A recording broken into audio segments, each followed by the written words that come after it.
Hey, what's happening? It's Chuck Billy, and this is my home away from home. Come on in, check it out. Well, today is actually a day, last couple of days we had time off, so it's time to change the beds. So, of course, the driver's here. Driver's seat's got all our linen, securing our booze and water to survive. But basically, this is where we live, and it's kind of cozy. You know, we got the pop out, makes a little more room on the bus.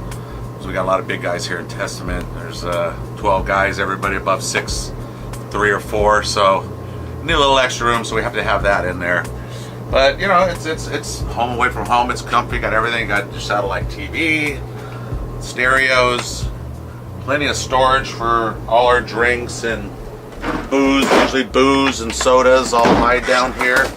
Cups and more drinks. A lot of that. Tons of water. This is kind of our little office where we do kind of our business, and everybody plugs in the computers. Gifts from fans, you know, some cool shit like that came in today. But, and, you know, this is basically our kitchen, but we got everything at home. We brought our own juicer. We like to juice out here on the road. Try to stay a little healthy, some fruit, some good coffee. Most important thing is very good coffee.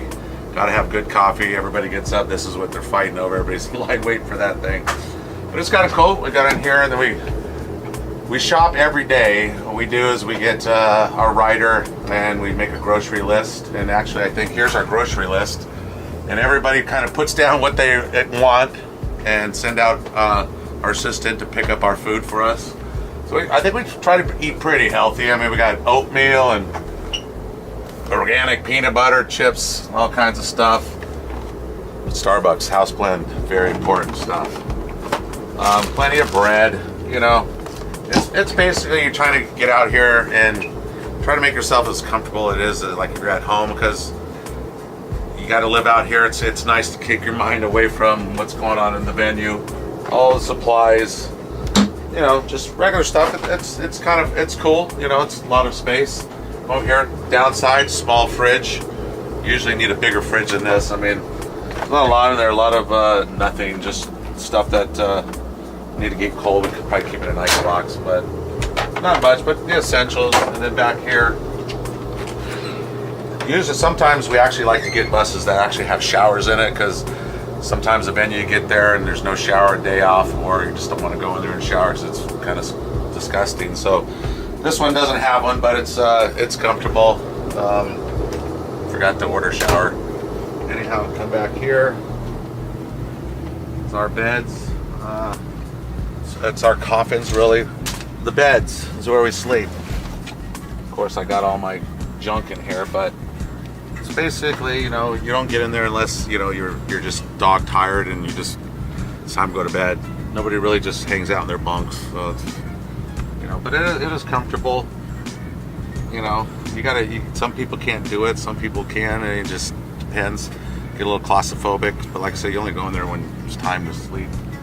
And back here you find guitar players playing guitar. There's Eric right there. This is his little domain. He comes back here and just hangs out, plays, reads books, hangs out, does his computer stuff, drinks vodka. He's got his own little bar here. But again, it's like the front. You got your TVs, your stereos, you know, storage. These new buses are actually give you a smaller, because the way they design them, there's a lot more storage over the motor compartment. So you can store a lot more stuff back here. We just throw junk in here. Junk like Testament skateboards. Look at that. So yeah, we just throw stuff back here. It piles up. Today's only like a week into the tour, so it's not so bad right now. But give us about a month, that thing's gonna be packed and shit's gonna be falling out everywhere. So I mean, it's pretty comfortable. I mean, it's not home, but it's as good as it's gonna get from not being home. And these things, I mean, you know, we've traveled on buses from the beginning in 1987 when Eagle buses were like the big thing. And an Eagle bus was probably the most uncomfortable ride you ever had in your life. So they came a long way, and this bus is probably, you know, 30 years later, been doing a lot. We're like, okay, we're gonna get the smooth bus now.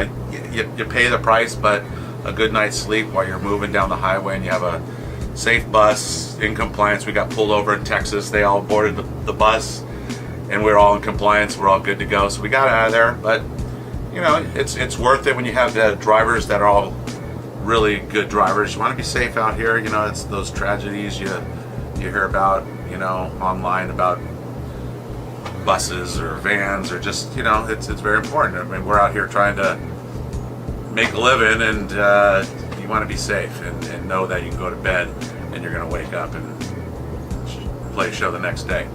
It works out, but you know, this is it. It's the bus.